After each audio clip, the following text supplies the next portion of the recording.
we're on Shekalim Perek Gimel Mishnah Bet.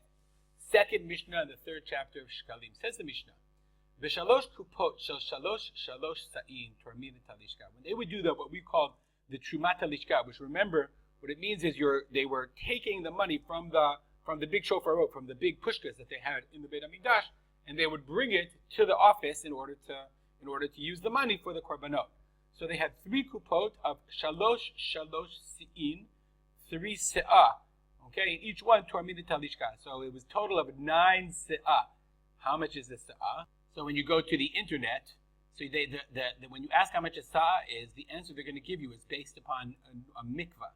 Right? The size of a mikvah is 40 se'ah. So they say, I don't know who this is, but Rabbi Uziel Eliyahu says that a mikvah of 40 se'ah is 332 liters. So that would mean that, I'm going to close this because the ads are bothering me. 332 liters, so 332 divided by 40, we'll do quick math. It's a little more than 8. So they would 24, so they would take 24 liters of money. Shalosh she'osh se'in. Okay, 3 kupot, each one is 3. That's 8, 1, 9, 70 liters of money. That's a ton of money. V'katuv, on each one of these kupot, katuv behem aleph, bet, gimel. They had an aleph and a bet and a gimel, and everyone could give to whichever one they wanted to. Rabbi Yishmael says, no, Yevanit katuv behen. They didn't say aleph, bet, gimel. They had alpha, beta, gamla in the Greek lettering. I'm not entirely sure what the difference was. Why would they have in Hebrew or in Greek?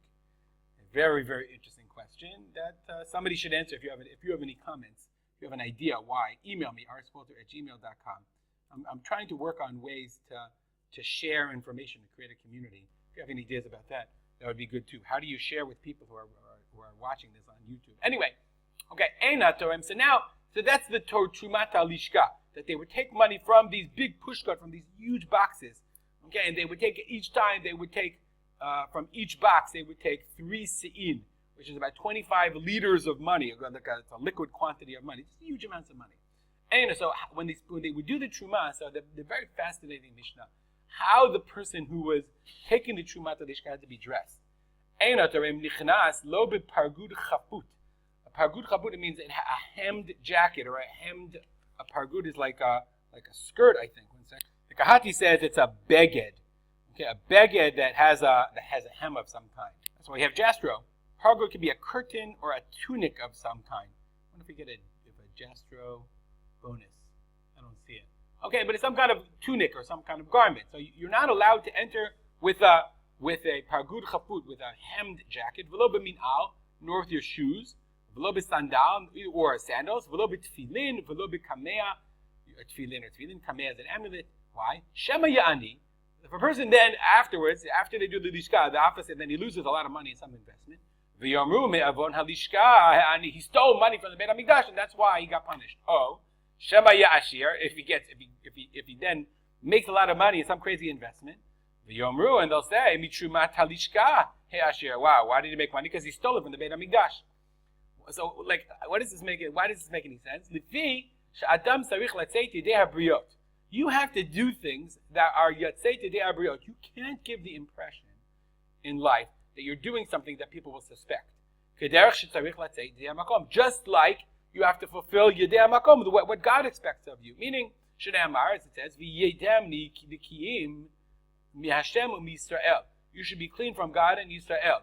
V'omer, and it says, U'matzachen v'seichel tov b'nei Elohim b'yadam. You have to be matzachen, find favor, and seichel tov, and good seichel, okay? And good intelligence in the eyes of people and men.